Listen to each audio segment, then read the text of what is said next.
Robby, what's on your radar? Well, the Alliance for Securing Democracy is a nonprofit organization that leverages the purported expertise of former U.S. national intelligence officials to identify Russian influence on social media. Its advisory council includes the neoconservative writer Bill Kristol, Hillary Clinton campaign official John Podesta, and various former employees of national security agencies. ASD maintains Hamilton 68, which is a dashboard that monitors the accounts of 600 supposed Twitter accounts that are alleged to be Russian bots. The dashboard was highly regarded by the mainstream media. Favorable coverage of ASD's work appeared in Politico.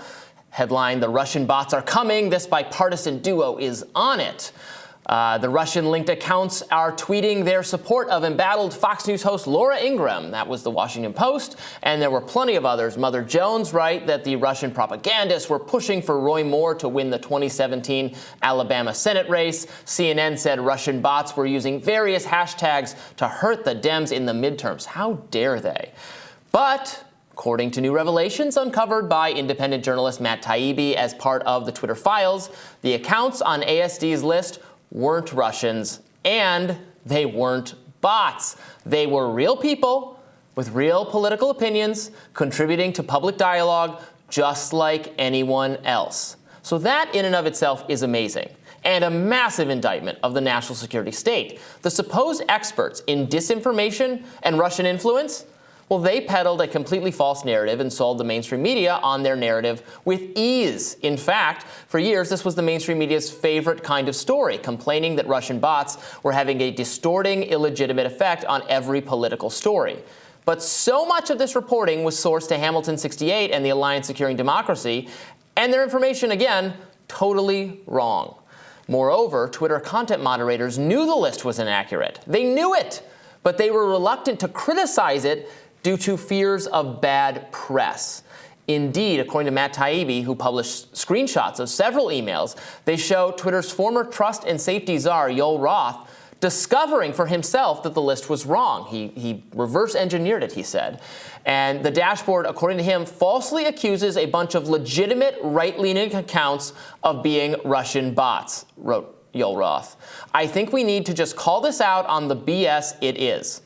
Ultimately, Roth did not publicly denounce the list as BS, in part because other Twitter employees dissuaded him. Quote, "We have to be careful in how much we push back on ASD publicly," said one communications official. Taibbi notes that several of those officials who advised against a public confrontation with the Alliance Securing Democracy eventually left Twitter to work for Democratic political figures, including Joe Biden and Secretary Mayor Pete Buttigieg. Now, this is all extremely damning. An organization with ties to the U.S. national security apparatus falsely portrayed a bunch of mostly right-leaning, Trump-supporting Twitter content as nefarious and Russian in origin. The mainstream media eagerly peddled this incorrect narrative, and Twitter wavered on pushing back because elite sentiment was so disposed to imagine Russian operatives hiding behind every curtain. What an absolute sham. And I think this could be, in some ways, the most consequential Twitter files release just yet. Once again, important to separate heroes from villains. Again, I have to say, Yoel Roth, the Twitter employee who took so much heat because of, I think, a very bad call he made with respect to the Hunter Biden laptop story. Yes, that one for sure. I really think what he did was incorrect. I think he thinks that as well. But on all this other stuff, he did work, coding work, to figure out what the accounts were that this group was talking about, and to figure out that they were not Russian bots. And then he wanted to go scorched earth on this group, but other people in Twitter were risk averse and were afraid that clashing with the national security people was going to get them more bad press, and they're probably right. Because even though that was a cowardly approach to ultimately do, they were probably right that it would generate bad press because the press loved this list of Russian bots everywhere. You know, everything that happens. Oh, conservatives on social media, no, that's Russian bots. It was actual real people, real Americans with actual political opinions trying to participate in the discourse. So very, very, very outrageous stuff. Again, not so much making Twitter look bad. If anything, Twitter looks afraid. They look cowardly. But what it really indicts is our supposed national security experts and their endless quest to make everything about Russia and how eagerly that was just lapped up by our media class. Yeah, absolutely. I mean, Hillary Clinton was really went with this line, I couldn't have lost except for Putin, except for Russian bots, et cetera, et cetera. The idea that millions and millions and millions of Americans have been left behind by the neoliberal world order that was a sort of handshake agreement between both parties, and that they would have voted for Trump out of self-interest, economic interest, cultural interest, that is just unthinkable to the elites. And you see this coming out over and over again, how hard they worked not just to stop Trump, but then to sort of justify how it could have been that they lost, that they were wrong. Something I have noticed is, I don't think that this is outrageous stuff, and it's great that you've been following it so closely. It's great that Matt Taibbi has been sticking with the story.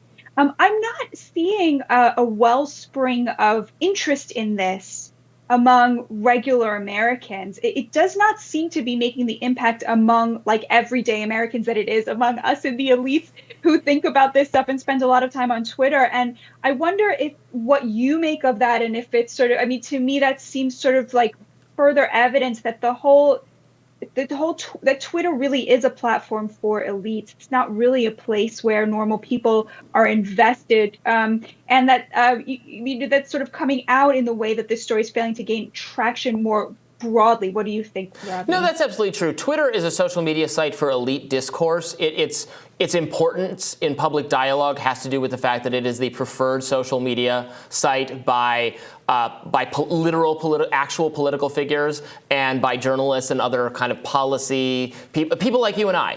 You and I and Brianna and all the previous hosts of the show love Twitter. That's where we go to hang out and go to say things. It's just true.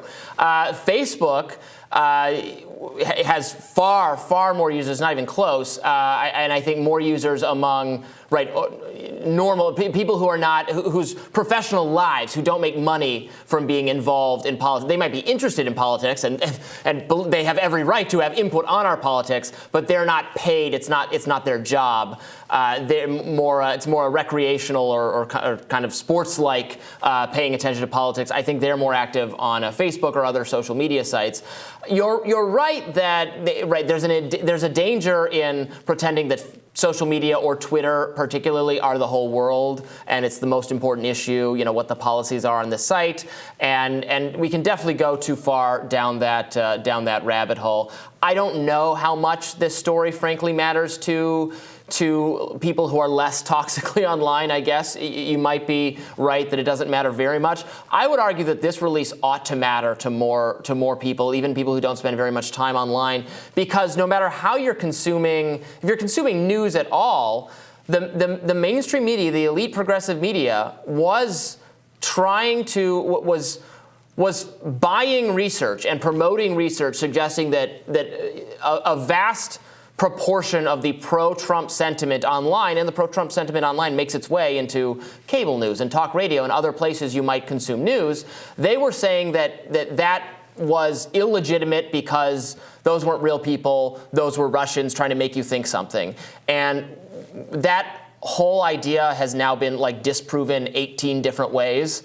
And I think that ought to matter to people. People who legitimately supported Trump ought to feel angry that they were disappeared. It was gaslighting. It was pretending that they don't exist, and they existed by the thousands. In fact, enough of them existed for him to win the presidential election, and that's something Democrats have to grapple with. It wasn't a trick. It wasn't Russia. It was actually people who voted for Obama, who didn't like Hillary Clinton in 3 pivotal states, but a couple thousand of them changed their minds, and that was that. And that's what happened. And you can't pretend it didn't.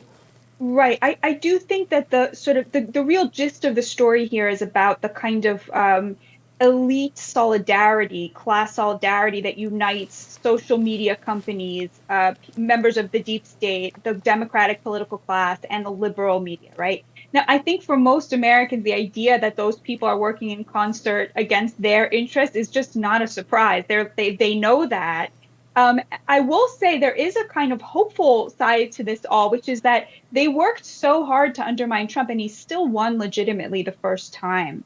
And so to me, that in a way almost it sort of serves to undermine the argument of the deep state, right? It just makes it more impressive that so many Americans turned out and that so many of them changed their mind in 2020 and didn't vote for him in 2020. I mean, to me, all of this, it's bad. These machinations are bad, right? I still think the jury is maybe out on, whether this sort of the FBI was using coercion or persuasion when it comes to Twitter, getting it to do its bidding. It's bad, though. Yeah. It's ugly, but despite all of this pressure, Trump still won, meaning that, at some level, our democracy is working. And a lot of those people who voted for him in 2020, in 2016 know that they didn't vote for him again in 2020. And so I think at the end of the day, democracy wins and becomes even more impressive that our institutions continue to hold despite all of this nefarious pressure behind the scenes.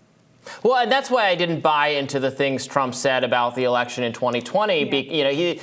Him and then some of his hardcore supporters who couldn't imagine him losing were like, but how could this happen? And I'm like, well, this time he was up against an opponent, Joe Biden, whose policies I don't care for, but clearly polls better than Hillary Clinton, is not as disliked as she was. And people are really, even people who like Trump's policies, a lot of them had a hard time swallowing the carnival show, the antics that I know, his hardcore supporters love that about him, but a lot of other people are turned off by it. So it's no mystery why he couldn't repeat his performance. And then, throw in the pandemic, everyone just kind of being miserably upset with the status quo, which I don't think was necessarily his fault, but was maybe some bad luck and some bad timing. But we will continue to discuss this in the coming days, and we'll have more Rising right after this.